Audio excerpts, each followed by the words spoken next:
Hello दोस्तों, video में आपका स्वागत है। और आज हम इलेक्ट्रिक फ्लक्स को अच्छे से समझेंगे। इलेक्ट्रिक फ्लक्स क्या होता है? इसका स्टेटमेंट क्या कहता है? The number of electric field lines passing through an area normally, यानी कि परपेंडिकुलरली। कोई भी एरिया हम कंसीडर करते हैं, कोई भी एक एरिया, एक क्रॉस सेक्शनल एरिया या कोई भी एक सरफेस कंसीडर कर लीजिए। यदि उस सरफेस से इलेक्ट्रिक फील्ड लाइंस पास कर रही हैं नॉर्मली, यानी कि 90 डिग्री के एंगल पे परपेंडिकुलरली। नॉर्मली यानी कि परपेंडिकुलरली सेम वर्ड है, दोनों सेम वर्ड होता है, दोनों वर्ड का मीनिंग सेम होता है। और वो होता है कि 90 डिग्री के एंगल से पास होना। किसी भी गिवन एरिया से, गिवन क्रॉस सेक्शनल एरिया से या गिवन सरफेस से अगर इलेक्ट्रिक फील्ड लाइंस 90 डिग्री के एंगल से होते हुए पास कर रही हैं, तो जो फिजिकल क्वांटिटी का निर्माण होता है उसे इलेक्ट्रिक फ्लक्स कहते हैं। आइए समझते हैं। जैसे कोई एक ये एरिया हो गया, यहाँ पे एक एरिया हो गया।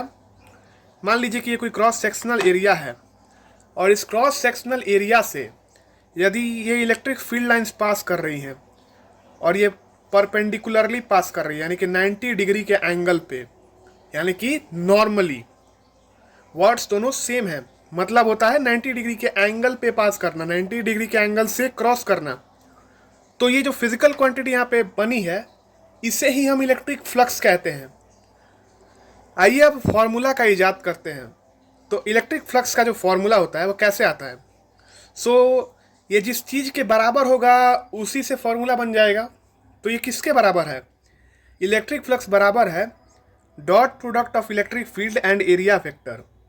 ये जो इलेक्ट्रिक फील्ड लाइंस है, इन इलेक्ट्रिक फील्ड लाइंस का जो इलेक्ट्रिक फील्ड निर्माण हुआ है यहाँ पे, वो इलेक्ट्रिक फील्ड और जो यहाँ पे एरिया जो वेक्टर है, जब ये लाइंस पास कर रही हैं 90 डिग्री के एंगल से, तो जो एरिया वेक्टर बना है यहाँ पे, उसके डॉट प्रोडक्ट के, सिर्फ प्रोडक्ट नहीं, डॉट प्रोडक्ट। डॉट प्रोडक्ट का मतलब कि दो क्वांटिटीज का प्रोडक्ट और साथ में कॉस थीटा लग गया है, कॉस थीटा भी उसके साथ मल्टीप्लाई हो गया है।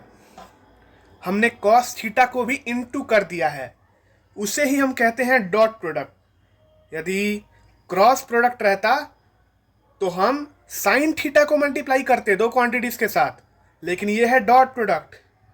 डॉट प्रोडक्ट जब भी लगा हो आप समझ जाइए कि सामने कॉस थीटा लगेगा। तो इसी से इसका फॉर्मूला बन जाएगा इलेक्ट्रिक फ्लक्स का, कि ये होता है dot product of electric field and area vector. और इलेक्ट्रिक फील्ड लिखेंगे, एरिया वेक्टर लिखेंगे प्रोडक्ट में, और साथ में कॉस थीटा लगा देंगे, तो हमारा इलेक्ट्रिक फ्लक्स का फॉर्मूला मिल गया। सिंपल। इसे कैसे रिप्रेजेंट करते हैं? तो इसे रिप्रेजेंट करते हैं फाई से। ये जो सिंबल दिख रहा है ना, ओ को हमने बीच में से काट दिया है, इससे ही फाई कहते हैं। यही सिंबल जो है फाई कहलाता है, प्रोनाउंसिएशन फाई। और फाई यानी कि इलेक्ट्रिक फ्लक्स। डिनोट करते हैं हम इलेक्ट्रिक फ्लक्स को फाई सिंबल से। जैसे हर एक क्वांटिटी हो गया फिजिकल क्वांटिटी, तो उसे किसी ना किसी सिंबल से हम डिनोट करते हैं। तो इलेक्ट्रिक फ्लक्स जो फिजिकल क्वांटिटी है उसे हम इस सिंबल से डिनोट करते हैं, जिसे हम फाई प्रोनाउंस करते हैं, फाई। और इसका फॉर्मूला हमने इजाद कर ही लिया है। Phi is equal to electric field into area vector dot product, यानी कि electric field into area vector into cos theta. ये हो गया इलेक्ट्रिक फ्लक्स का फॉर्मूला। अब इसका एसआई यूनिट निकाल लेते हैं। तो इसका एसआई यूनिट क्या होगा? न्यूटन मीटर स्क्वायर पर coulomb. So this will be the SI unit of electric flux. So I hope आपको इलेक्ट्रिक फ्लक्स अच्छे से समझ में आ गया होगा। Thank you so much for watching.